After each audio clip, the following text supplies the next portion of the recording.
The Congo and Rwanda, that was going on for a long time. Pakistan and India. You know, I was in the midst of a trade deal with both of them.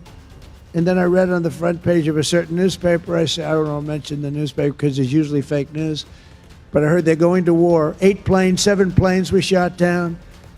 An 8th was really badly wounded. But 8 planes were shot down essentially. And I said, this is war. And they were going at it. And they're 2 nuclear nations. I said, I'm not going to make any trade deals with you guys unless you agree. ये बयान है America के राष्ट्रपति Donald Trump का, जहां वो दावा करते नहीं थक रहे थे कि भारत पाकिस्तान टकराव के दौरान 7 नहीं 8 फाइटर जेट गिराए गए थे। अब जरा सुनिए, वही अमेरिका, वही सुपर पावर, लेकिन अब एक नई रिपोर्ट कहती है कि ईरान के साथ चल रहे संघर्ष में सिर्फ 3 हफ्तों के अंदर अमेरिका के 16 एयरक्राफ्ट गिरा दिए गए हैं। जी हां, 16 एयरक्राफ्ट सिर्फ 21 दिनों में। तो सवाल तो उठेगा ना कि क्या ट्रंप का दावा सही था, और अगर नहीं तो क्या आज अमेरिका खुद उसी स्थिति में फंस गया है। चलिए जानते हैं पूरी खबर। दरअसल कुछ समय पहले डोनाल्ड ट्रंप ने एक बयान दिया था जिसमें उसने कहा कि भारत और पाकिस्तान के बीच टकराव के दौरान 7 नहीं बल्कि 8 फाइटर जेट गिरे थे।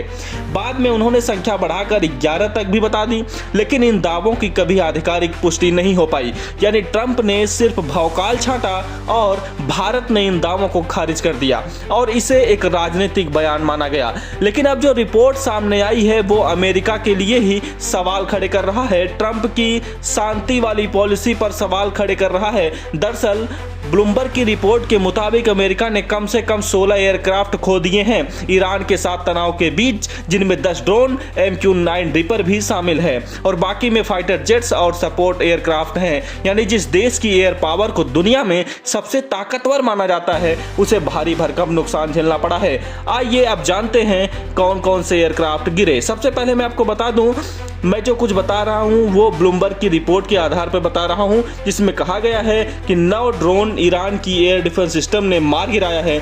1 ड्रोन जमीन पर मिसाइल स्ट्राइक में नष्ट हो गया और 2 दुर्घटनाग्रस्त में खो गए। ये सारे ड्रोन MQ-9 रिपर ड्रोन से ये ड्रोन खासतौर पर हाई रिस्क मिशन के लिए होते हैं। दूसरा K-6135 रिफ्यूलिंग टैंकर, एक बड़ा हादसा, हवा में ऑपरेशन के दौरान क्रैश और 6 अमेरिकी सैनिकों की मौत। ये घटना अमेरिका के लिए सबसे बड़ा झटका माना जा रहा है। अब बात करते हैं फाइटर जेट्स की, जिसको लेकर ट्रंप भौकाल छाटते हैं। तो 3 फाइटर जेट्स फ्रेंडली फायर यानी अपनी ही फायरिंग से मार गिराए गए। यह दिखाता है कि युद्ध में सिर्फ दुश्मन ही खतरा नहीं होता है, इसके अलावा दुनिया की सबसे advance fighter jet F-35 stealth fighter jet भी गिराए गए हैं। रिपोर्ट्स के अनुसार ईरानी फायर से हिट हुआ, इमरजेंसी लैंडिंग करनी पड़ी। हालांकि अमेरिका ने आधिकारिक तौर पर इसे कंफर्म नहीं किया कि ईरानी फायर जिम्मेदार था या फिर नहीं। अब सबसे बड़ा सवाल, क्या अमेरिका जैसे देश को भी पूरी एयर सुपीरियरिटी नहीं मिल पा रही है? तो रिपोर्ट्स के मुताबिक अमेरिका को भी फुल एयर सुपीरियरिटी नहीं मिली है, सिर्फ कुछ इलाकों में उसका कंट्रोल है। मतलब ईरान की एयर डिफेंस अभी भी एक्टिव है और वो लगातार जवाब दे रहे हैं। अब बात करते हैं सबसे बड़े पॉइंट यानी कि स्ट्रेट ऑफ हॉर्मुज़ पर, दुनिया का सबसे महत्वपूर्ण ऑयल रूट, और यही सबसे ज्यादा खतरा बना हुआ है। अगर यहां कंट्रोल नहीं मिला तो इसका असर पूरी दुनिया की इकोनॉमी पर पड़ सकता है। अब एक्सपर्टों का मानना है कि नुकसान सिर्फ ईरान की ताकत की वजह से नहीं बल्कि हाई टेम्पो ऑपरेशंस भी बड़ा कारण है।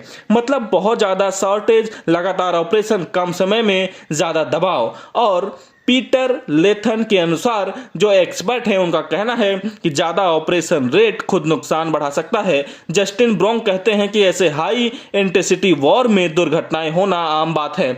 अब ईरान ने जवाबी हमला किया और उस हमले को जारी रखा। कतर और सऊदी अरब में एनर्जी इंफ्रास्ट्रक्चर पर हमले किए और बैलिस्टिक मिसाइल स्ट्राइक की। इससे साफ है कि ये एक वन साइडेड वॉर तो बिल्कुल नहीं है, बल्कि दोनों तरफ से जवाब दिया जा रहा है।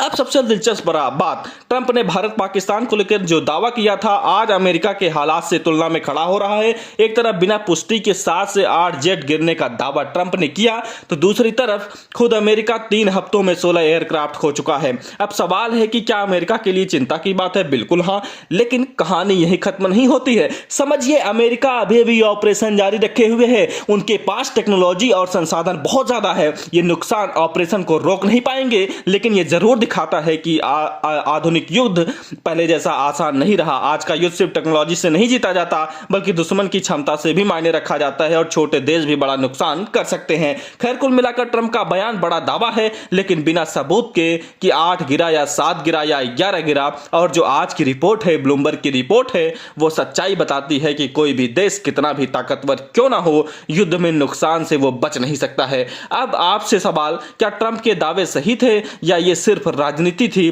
और क्या अमेरिका के 16 फाइटर जेट गिरना अमेरिका के लिए नुकसानदायक है? हाँ या ना में कमेंट कर अपनी राय जरूर दें।